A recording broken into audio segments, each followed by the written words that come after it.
trying to be funny, not trying to get a laugh. Don't want anybody to have the worst day at their job. You've got a job as a teacher. Why do you need more money? And I make nothing. Zero. Zilch. Guess what, Mr. Krabs? Me and Squidward are gonna go on strike!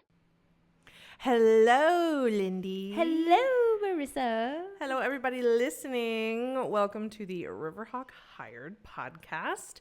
We're going to be talking about interviewing Absolutely. because it's a thing. It is that a was thing. too millennial. Backtrack. It's a thing. So I did a thing. I did a thing. It's called interviewing. Yeah, and interviews could be for all sorts of stuff. Oh, right? yeah. It's not just, for jobs, which is what we specialize with. Yeah. Well, graduate school, we can help with graduate school interviews too. Yep. That's another big one that you typically if you're entering into like certain things, obviously not everything, but certain things, right? They might have an interview process. Mm-hmm. Like medical school. You said you had a friend that did a medical school one. Yes. I had a friend who recently applied to a medical program, and she went through one of those group interviews. That's what my friend had to do for medical school. And I asked her, I was nerve-wracking. like, can we talk sometime so I can get like a very in detail rundown of all that?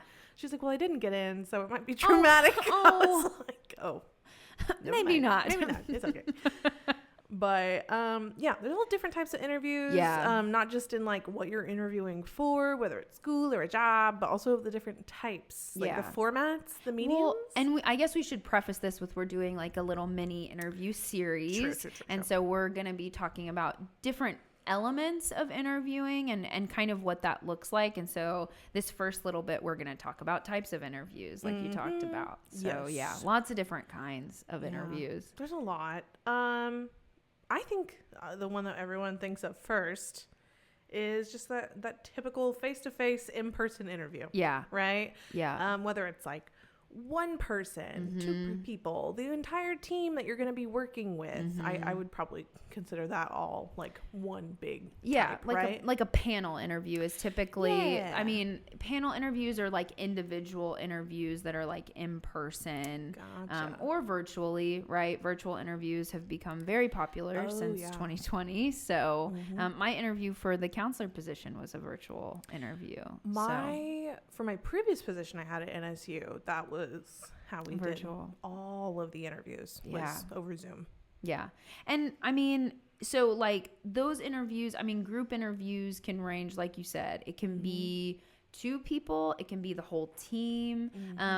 I've been in interviews where like you interview with the team and then you do another interview that same day, and like you interview with like campus partners or like partners with the office. You might interview with like outside people, and sometimes it's even like a specific committee that's chosen for the interview. So that could be, people from the office, people from other departments that maybe work with that office pretty frequently. It can look different depending on the job, depending on the boss, right? Whatever. The time everyone has. Because honestly, I'm used to like having, like a panel kind of interview, and then having a one-on-one interview with like the big boss, and then that's it. But whenever I interviewed for my current position, I really liked how you guys did that, because on surface level you might be like, well, why am I interviewing with all these other people that we work with on campus? It's it's kind of in the title, you work with them, so they kind of need to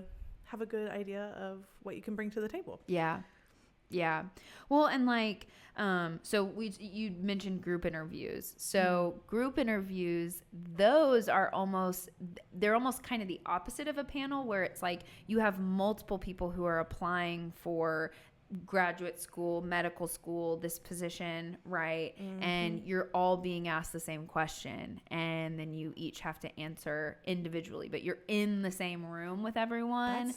That is so nerve-wracking because to like me. What if you have this amazing answer and they're working their way down the line, and you're like, well, I don't want to make it seem like I'm copying these people. I'd hate to be at the end of that line. That stinks. And so my friend that went through it with, well, actually, this person actually, she used to work for career services, and you know, she moved on to go to medical school, which is awesome because we got to kind of see what that looks like to prepare, which means that we can kind of help students hopefully with at least a few things as far as that goes, or who to point, you know, in the right direction to. But regardless, they did a group interview, and she said that it was super nerve-wracking because it was basically everybody just saying the same answer. And there were some questions where it was easier to do like your own answer, right? Because it kind of pertained to you personally. Yeah. And so from your own personal experience, so it was easier to answer those questions. Nice. Whereas there were some like general ones that were almost like a yes or a no question.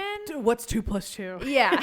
Yeah. Hopefully you know that from medical school. But I mean, yeah, it was one of those things where there were people who were like, well, to piggyback off of, you know, so-and-so, or kind of like so-and-so said. And that sucks because if you're the first person, you set the tone, right? Which can be a good thing or a bad thing. And if you're the last person, you're the one that they're ending on. So they're probably going to remember you and your answers, but you're going after everybody else. So if you're not saying anything original, right, it can be very stressful, I feel like. So yeah, because like I would feel so much like, I think, imposter syndrome in the group interview, because I'd be like, I have to be different, I'm not like everybody else. Like, yeah, it would just be yeah, so stressful. So shout out to the medical people in this yeah, one, because it's already extensive. I would say, honestly, if you can make it through a group interview,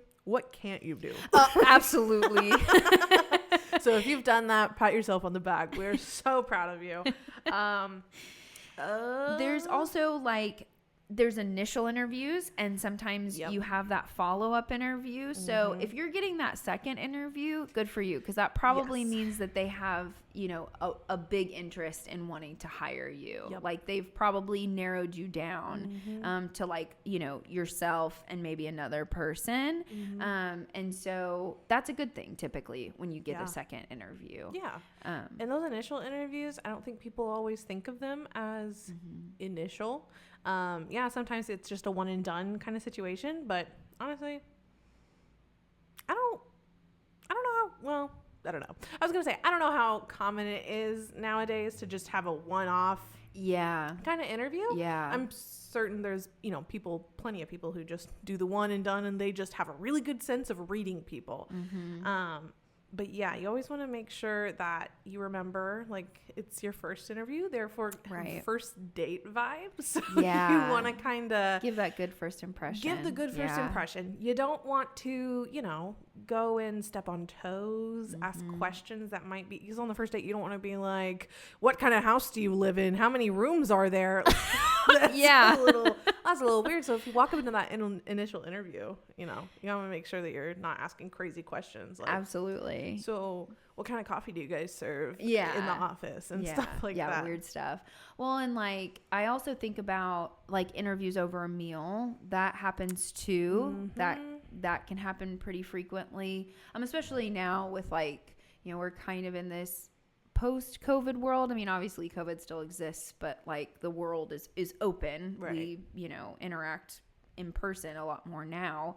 And those interviews over lunch, just to like plug our etiquette dinner. Period. You know, we do an etiquette dinner every semester where we kind of talk about the different things, like strategies you can utilize as far as like proper etiquette, like things to talk about, things to not talk about, where your fork goes, how to cut your chicken, right? Things like that, and what to order and what not to order. Like those are all things to think about too. Like, don't order alcohol if you're interviewing over a meal, right? It's like, don't do that. I wish I would have known all this before. It wasn't like an official interview, but it was during my internship, and she's like, let's meet over lunch to talk about the possibility of you having an internship here. And so I was like, okay, great. Well, she takes me to McAllister's, and as you know, most people who are the interviewer do, they offer, you know, lunch is on me, all that kind of stuff. We talk about this in etiquette dinner. Yeah. I say we. Lindy talks about this in etiquette dinner. And so I order the roast, like the French dip sandwich. Oh. Yeah. I don't you guys can't see, but Lindy's face.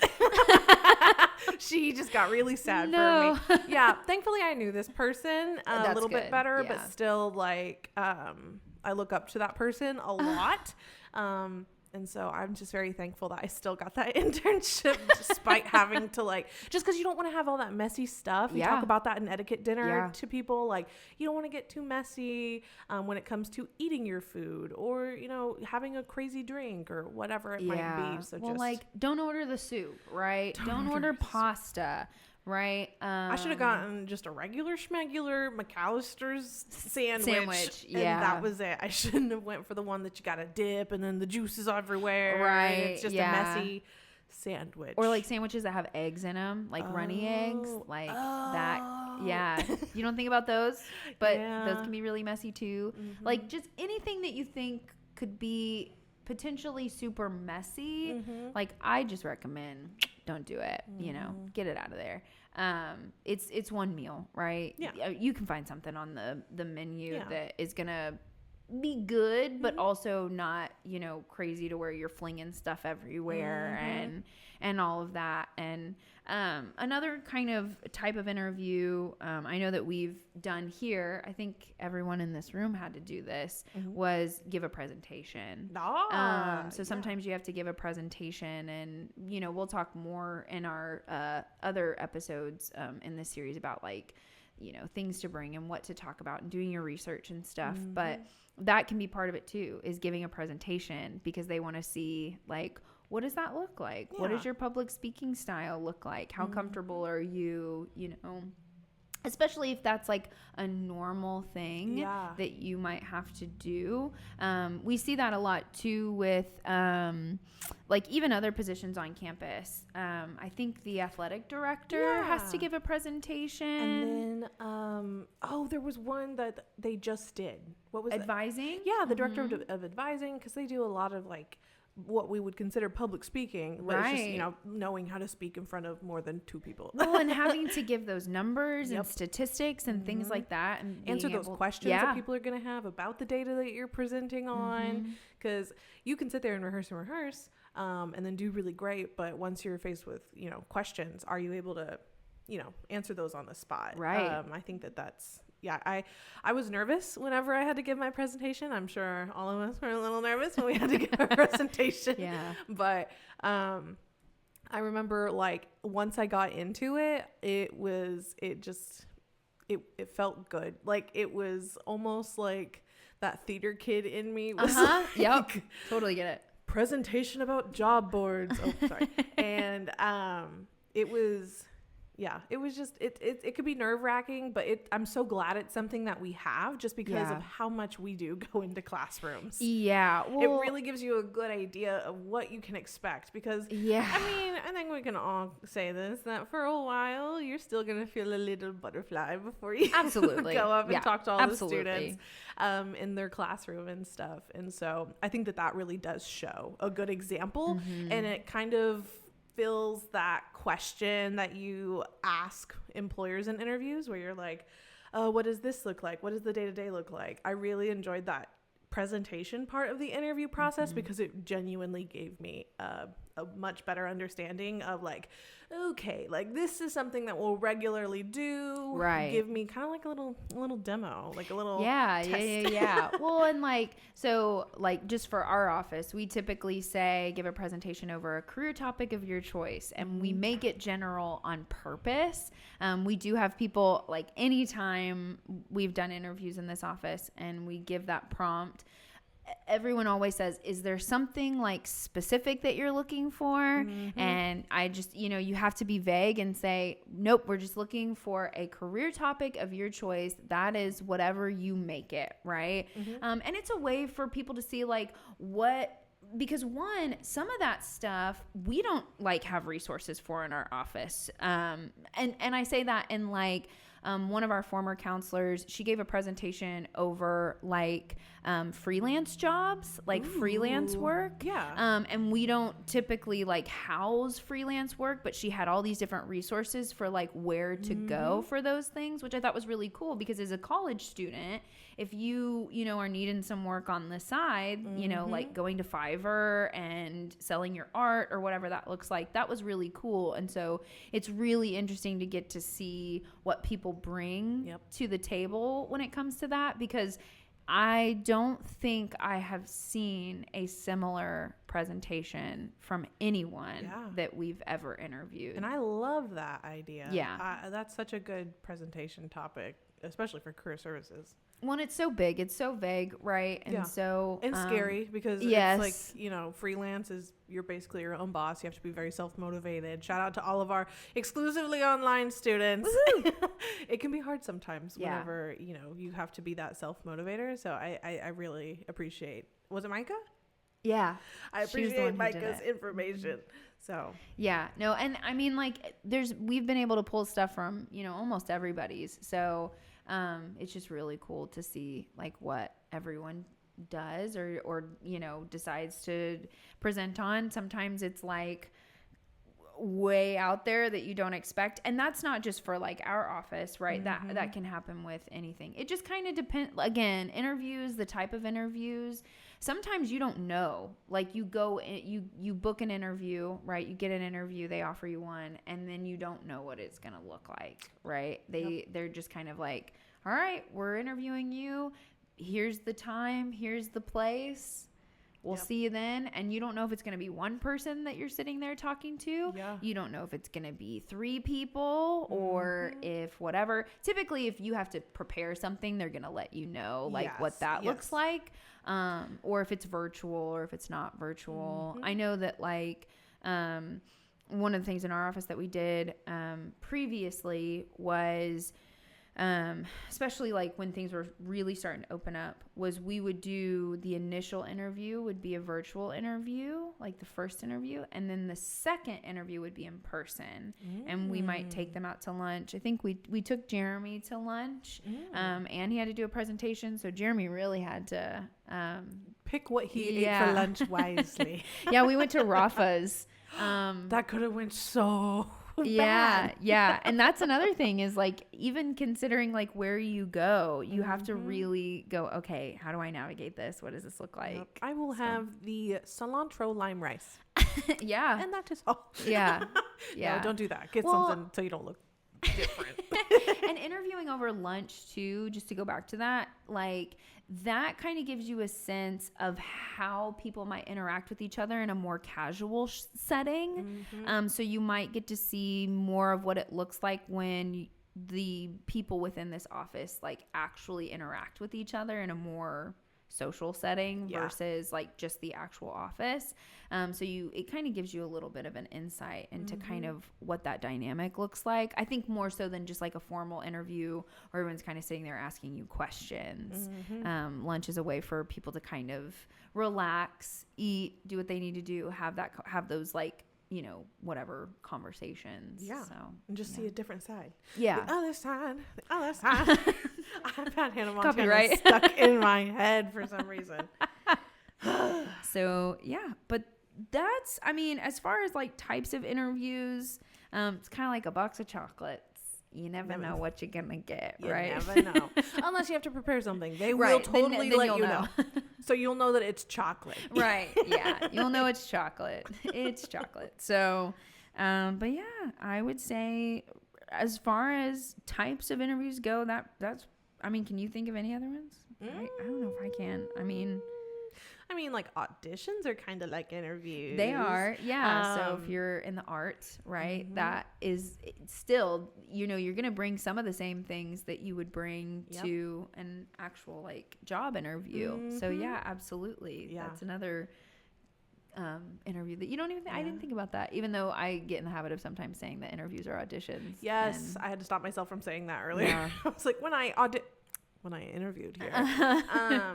Or like whenever like my little brother would like try out for the football team, I'd be like, my brother's going to football auditions. Hey, but those are kind of interviews too, if you think about it, like tryouts, right, for things. So, and you got to bring, you know, kind of like with auditions, you got to bring your resume, whatever it might be, that kind of papery thing.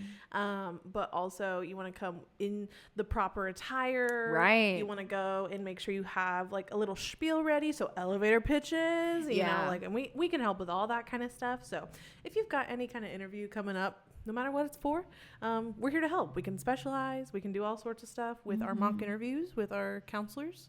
We can give you some practice with that one-on-one initial interview kind of vibe. We can specialize it to the exact thing that you're interviewing for. It won't be the exact questions you'll get asked there, but it'll give you a lot of good ideas of how you can prepare and all that kind of good stuff. Yeah.